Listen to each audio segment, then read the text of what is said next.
The Super Mario Galaxy games are well known for how many facets of space their galaxies cover. An alien civilization is discovered in Honey Hive Galaxy, the loneliness of deep space is dived into in Space Junk Galaxy, and wacky otherworldly shenanigans are played with in Toy Time Galaxy. All of these parts of how we imagine space, both realistic and fantastic, are well covered throughout the games. But one of my favorite aspects of space that's barely touched on is how it messes with the fabric of reality. You'll rarely if ever see areas with things like wormholes or antimatter, even though those could easily become the basis of multiple missions each. Fortunately though, there is one galaxy that makes particular use of something mind-bending like this. That would be none other than Splatter Galaxy. Hello everyone, my name is V-Man, and welcome to another episode of Into the Galaxy, where we take an area from the Super Mario Galaxy games and analyze it in as much detail as we can squeeze out of it.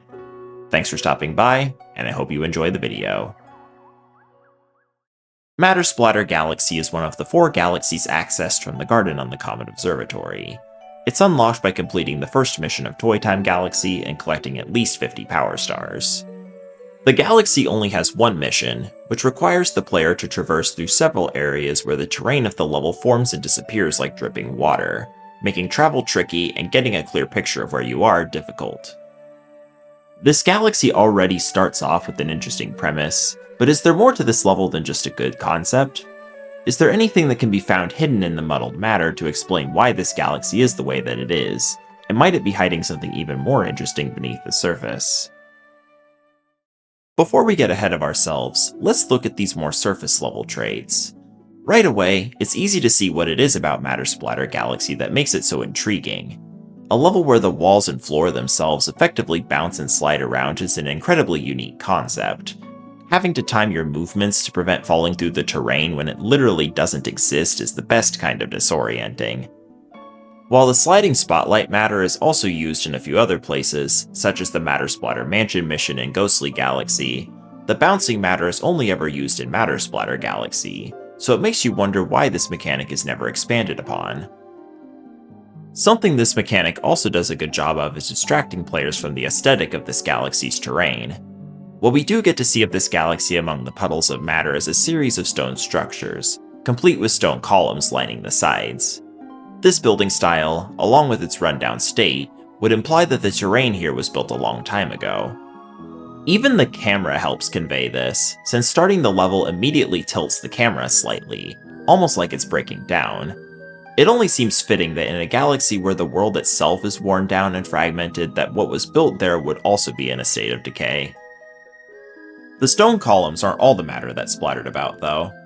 Later on in the level we reach this section where the spring mushroom is used. Here we see a bit more terrain, including a metallic interior, some grates, and even some swinging platforms. I can't help but wonder what these things would have been used for. Are the grates just unfinished or broken down parts of the mesh holding the stone floor together? Were the swinging platforms built for a specific purpose, and if so, what might it have been? It's hard to say, but what I can say is that this place has seen better days. Most of these design choices are purely for aesthetic, but they do hide one practical gameplay use.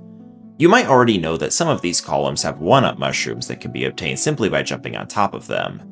What you might not know is that there are 2 more 1-ups much higher up above one in the final section, only obtainable with the spring mushroom.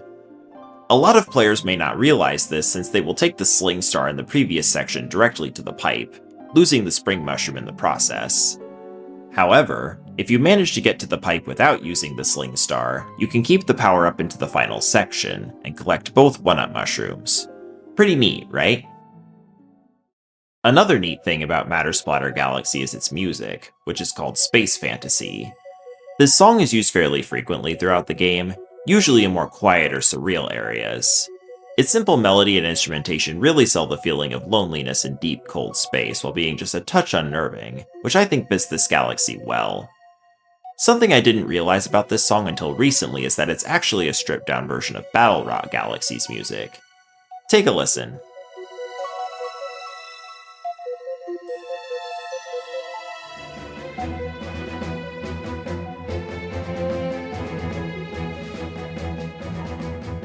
While I think this says more about Battle Galaxy, It is interesting to see how this motif is used in such different areas like Matter Splatter Galaxy. But was Matter Splatter Galaxy always so different back in its glory days? While there's not much to see now, and what little there is to see literally phases in and out of reality, I think there are some things we can infer. For one, the columns I mentioned earlier remind me of the ones from real-world ancient times, especially from ancient Greece or Rome. In real life, columns like these were primarily used for more important and well-traveled portions of a city, which leads me to believe that what we're seeing is the remnants of an important part of a ruined ancient city, such as the town square.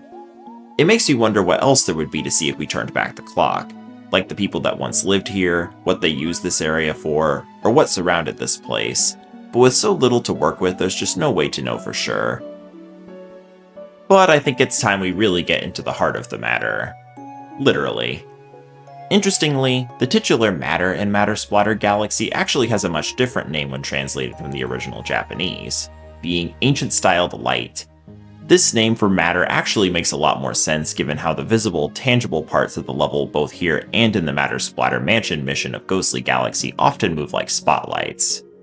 The word ancient also leads credence to the idea that the architecture here is very old. Although, I can't say I understand what it is that makes the light itself ancient-styled, as the name suggests. If you know what this part of the name is referring to, be sure to leave a comment explaining it, since I would really like some more insight on this. A more anecdotal point about this matter is that it seems to be a direct counterpart to dark matter. Dark matter is a substance, or perhaps a lack thereof, found primarily in Bowser's dark matter plant, which causes any material touching it to disappear, including Mario. Contrast this unsettling substance with the matter in Matter Splatter Galaxy, which creates puddles of material where there was none before. In this context, you could view the matter in Matter Splatter Galaxy as a sort of anti-dark matter, or light matter if you will. Remember that for later. But all of this talk about the matter really makes me wonder, why is this galaxy like this? It feels quite surreal for this world to just shift around so fluidly, especially here. Other galaxies that use this or a similar mechanic usually have an easy way to hand-wave it away, especially for Ghostly Galaxy and Haunty Hall's Galaxy, where it could easily be explained as just being ghost stuff. That explanation is a little harder to make here, since the galaxy, while eerie, is by no means haunted. So what's going on? Well, I do think that there's still a through line between Matter's implementation in all of these areas, and that's their presence of magic. The Mario games have almost always been magical to some degree, but areas like Ghostly Galaxy are more explicit with that theming. After all, how else would you explain objects being haunted and moving around on their own besides being a form of magic? As for Matter Splatter Galaxy, its connection to magic may be a bit more subtle, but it's definitely still there.